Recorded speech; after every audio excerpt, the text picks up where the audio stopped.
ఈ వీడియోలో మనము ఫ్రిజ్ ప్లాంటర్స్ని ఏ విధంగా తయారు చేసుకోవచ్చు ఇంట్లోనే అనేది చూద్దాము. చాలా ఈజీగా బయట మార్కెట్లో దొరికే వాటికంటే చాలా తక్కువ కాస్ట్తో మనము తయారు చేసుకోవచ్చు. ఐ హోప్ మీ అందరికీ వీడియో నచ్చుతుంది అనుకుంటున్నాను. కుదిరితే చివరికి చూడడానికి ట్రై చేయండి. సో హాయ్ నమస్తే, నా పేరు Ridhima. Welcome to Ridhi's visions. So ఎటువంటి ప్లాస్టిక్ బాటిల్ ఉన్నా కానీ మీరు అది యూజ్ చేసుకోవచ్చు. దీనికి నేనైతే పారాషూట్ బాటిల్ ఉంటుంది కదా, ఆయిల్ బాటిల్, అది యూజ్ చేస్తున్నాను. అండ్ ఇంకొక చిన్నది కూడా తయారు చేసుకుందాం అనుకున్నాను కాబట్టి లివాన్ సీరం బాటిల్ యూజ్ చేస్తున్నాను. ఫస్ట్ ఒక ఎండ్ నేను దీన్ని చిన్నగా కటింగ్ అనేది పెట్టుకుంటున్నాను. సో దట్ మనం ప్లాంట్ అనే వాటర్ని దీంట్లోకి వేసుకోవటం ఈజీ అవుతుంది.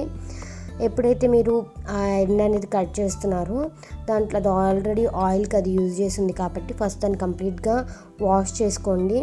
అండ్ కుదిరితే కనుక ఒక 2 days పాటు దాన్ని అలా వదిలేసేయండి. సో దట్ ఆ స్మెల్ అదంతా కూడా పోతుందన్నమాట. అండ్ ఒక ఎండ్ అనేది మనము కంప్లీట్గా క్లోజ్ చేయాల్సి ఉంటుంది కాబట్టి నేను ఒక మౌల్డింగ్ క్లే అనేది తీసుకున్నాను. డెఫినెట్గా అది మౌల్డింగ్ క్లే ఉండేటట్టుగా చూసుకోండి. బికాజ్ నార్మల్గా ఉండే క్లే మనకి అంత వాటర్ రెసిస్టెంట్గా ఉండదన్నమాట.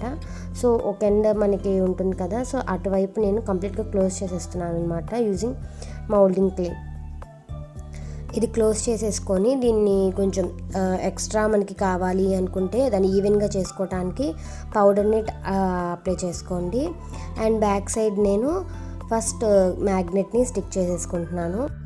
ఈ మ్యాగ్నెట్ అనేది అటు ఇటు మూవ్ అవ్వకుండా ఉండటానికి నేను దీని చుట్టూతా కూడా మౌల్డింగ్ క్లే అనేది యూజ్ చేసి దీన్ని గట్టిగా స్టిక్ చేస్తున్నాను అనమాట. సో ఈ విధంగా మనకి ఎన్ని మ్యాగ్నెట్స్ని స్టిక్ చేసుకోవాలనుకుంటున్నామో అన్ని మ్యాగ్నెట్స్ని స్టిక్ చేసుకోవచ్చు. సో ఎక్స్ట్రాగా వచ్చిన క్లే అంతా కూడా రిమూవ్ చేసుకుంటే మనకి సరిపోతుందన్నమాట.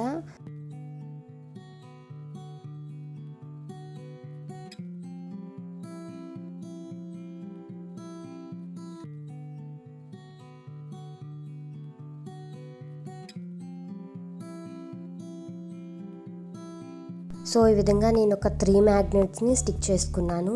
సో మీరు ఈవెన్ 4 కూడా స్టిక్ చేసుకోవచ్చు అనమాట. అండ్ ఇప్పుడు దీనికి ఒక బేస్ కోట్ని వేసుకోవటానికి నేను టాల్కమ్ పౌడర్ 1 స్పూన్ తీసుకున్నాను. అండ్ వైట్ ఫెవికాల్ 1 స్పూన్ తీసుకున్నాను. అండ్ వాటర్ 1/2 స్పూన్ తీసుకున్నాను. అండ్ ఇవన్నీ కూడా మిక్స్ చేసుకున్న తర్వాత దీంట్లోకి నేను వైట్ యాక్రిలిక్ పెయింట్ అనేది తీసుకొని ఒకసారి బాగా మిక్స్ చేసుకున్నాను. సో మీరు టాల్కమ్ పౌడర్ ప్లేస్లో పిఓపికి అయినా యూజ్ చేయొచ్చు. సో ఇది బేసికల్గా ఎందుకు యూజ్ చేస్తున్నామంటే మనకి పెయింట్ వేసుకున్నప్పుడు మంచి టెక్స్చర్ కనపడుతుంది. At the same time bottle అనేది ఇంకొంచెం స్ట్రాంగ్గా ఉంటుందన్నమాట. సో ఈ విధంగా ఒక 2 coats అయితే నేను వేసుకుంటున్నాను బాటిల్ మొత్తం కూడా. సో మంచి ఫినిషింగ్ అయితే వస్తుంది. సో ఈ విధంగా నాకు 2 coats అయిపోయిన తర్వాత చక్కగా అదంతా డ్రై అయిపోయిన తర్వాత నేను మంచిగా పెయింట్ వేసుకుంటున్నాను దీనిపైన. సో నేనైతే స్టెన్సిల్ కట్ని కట్ చేసుకొని దాన్ని యూజ్ చేస్తున్నాను. మీరైతే మీ ఫ్రీ హ్యాండ్ పెయింటింగ్ ఏదైనా వేసుకోవచ్చు దీనిపైన, చాలా చాలా అట్రాక్టివ్గా కనపడటానికి. అండ్ ఇప్పుడు దీనిపైన నేను ఆల్రెడీ చెప్పాను కదా స్టెన్సిల్ కట్ని తీసుకున్నానని. సో ఈ విధంగా ఒక పేపర్ పైన స్టెన్సిల్ కట్ అనేది తీసుకొని దాన్ని బాటిల్ పైన ప్లేస్ చేసి దీన్ని స్పాంజ్ బాబ్తో నేను దీనికి పెయింటింగ్ అనేది వేసుకుంటున్నాను. సో ఈ విధంగా మీరు ఎటువంటి పెయింట్స్ వేసుకున్నా కానీ చాలా కలర్ఫుల్గా అట్రాక్టివ్గా ఉంటుంది.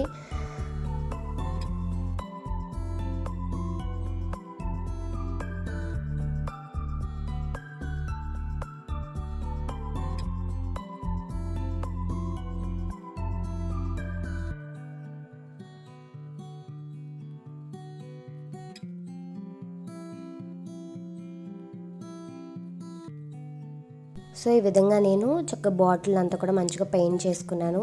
ఇందాక చూపించాను కదా లివాన్ బాటిల్, దానికి కూడా నేను ఒక బ్లూ కలర్ పెయింట్ అనేది వేసుకున్నాను. So here goes the final output.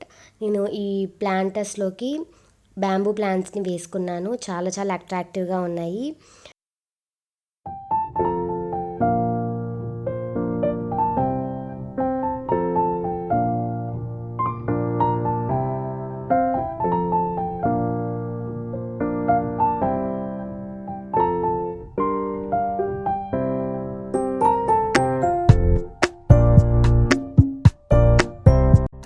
I hope మీ అందరికీ వీడియో నచ్చింది అనుకుంటున్నాను. నచ్చితే కనుక తప్పకుండా లైక్ చేయండి, షేర్ చేయండి. అదేవిధంగా నా ఛానల్ కనుక ఫస్ట్ టైం చూస్తున్నట్టయితే తప్పకుండా సబ్స్క్రైబ్ చేసుకోండి అండ్ పక్కనున్న బెల్ ఐకాన్ కూడా యాక్టివేట్ చేసుకోండి. Thanks for watching Ridhi's visions.